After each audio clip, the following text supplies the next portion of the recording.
But let's go to Addis Ababa, where the 38th summit of the African Union continues today. One on the sidelines of the main summit that has thrown up a new leadership for the regional body, the UN Economic Commission for Africa and other partners have focused a separate event on how to accelerate the continent's economic value chain. Now, these are highlights of the presentations at the opening plenary. Reimagining globalization to bring in those who are not included in the first place. So those who tell me globalization is dead, I say, no, it's not. You others have benefited. Now that it's our turn, don't tell me that it's either dead or not working. Let's reimagine it. And that means that they should decentralize the business, since they want to build resilience globally, to other parts of the globe. But what do I hear? When they want to decentralize, they always tell me they're leaving China to go to other countries in Asia. And I always ask them, well, what about Africa?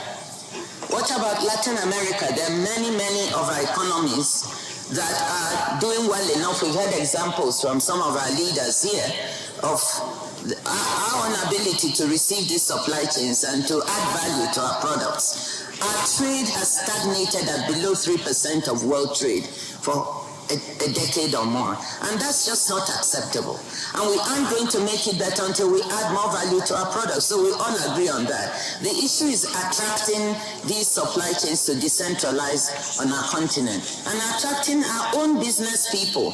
Charity begins at home, and this is the Africa Business Conference. So whatever we're doing, they should be the ones also opening up supply chains, investing here, and they are. Many of them are investing. So, but what are the issues that we need to solve? Africa has 8% of GDP of global value chains. So its share of global value chains is very low, 8% of GDP, compared to 11% for low-income Asia, low-income, and 20% for some of the developed countries.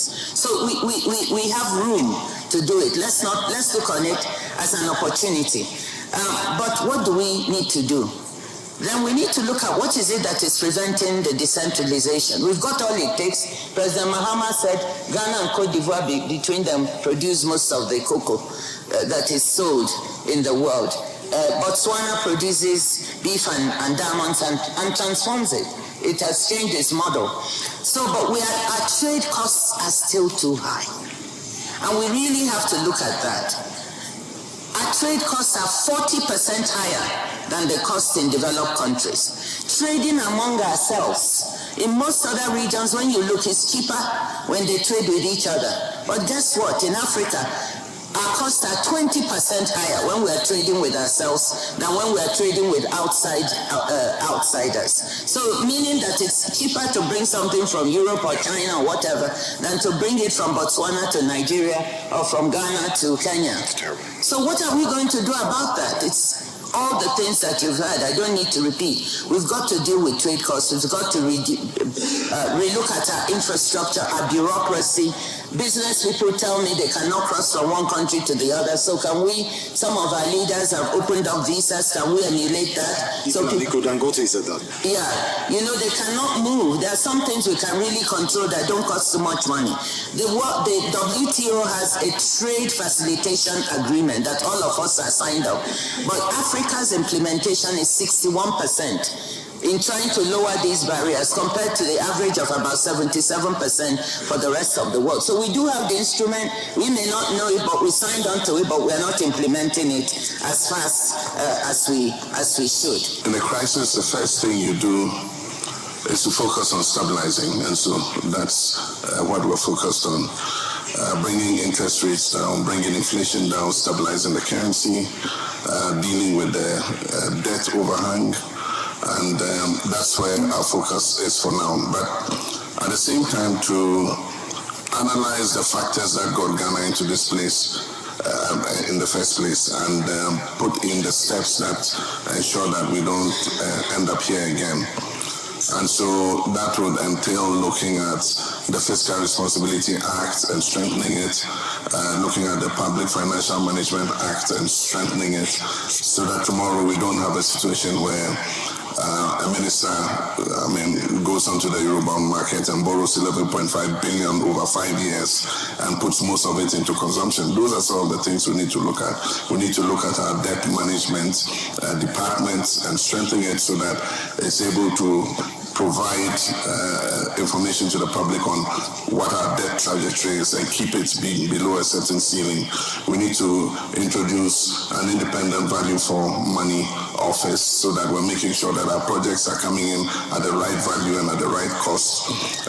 We need to make sure that we cut out waste, reduce corruption. Those are all things that have to be dealt with, and that's what the new government is struggling with. But talking about trade and adding value, which is why we're here,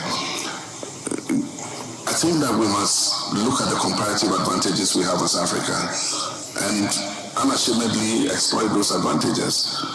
And I can see that in the place of agriculture and agribusiness. I can see it in the area of our natural resource endowment. How are we indigenizing these natural resources? In the past, we didn't have capital, we didn't have the technology. And so large multinational companies came and took huge concessions and they exploited it to their advantage. A lot of the benefits from exploitation of our natural resources went to the metropolitan capitals.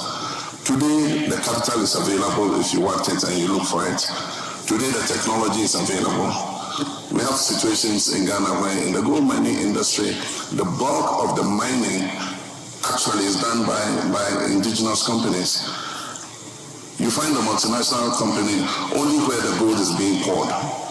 And so if we do all the mining, we do the drilling, we do the blasting, we do the crushing, we fill the crushing plants. We can do the last mile of also pouring the gold and making sure that the benefits of that gold come to our country. It's the same with cocoa. We've exported cocoa beans for God knows how many years, and still we export cocoa beans. There's some processing capacity, it's about 30%.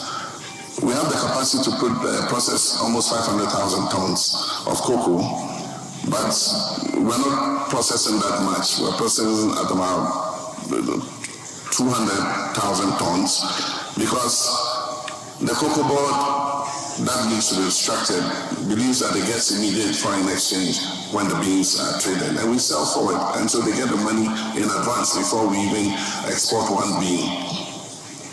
But bringing the value addition home will be bringing jobs back so that our young people can get jobs to do, especially putting that processing in the areas where the cocoa is grown. This is the first point that should compel us to accelerate implementation of the AFCFTA, the ability to establish these regional value chains, and I will go into specific examples. The second reason why I believe your question is relevant is again related to the topic. 2-3 years ago, there's a conflict in Europe. That conflict in Europe impacts very negatively on Africa's food security. So you've got upward of 30-35% inflationary pressures on food prices because we import grains from Russia, Ukraine. When in fact we have grains in Zimbabwe, in Malawi. His Excellency the President reminded us that last year Ethiopia had a surplus on wheat, and yet we rely in another part of the world to feed Africa. A country of 43 million people feeding a continent of 1.4 billion people.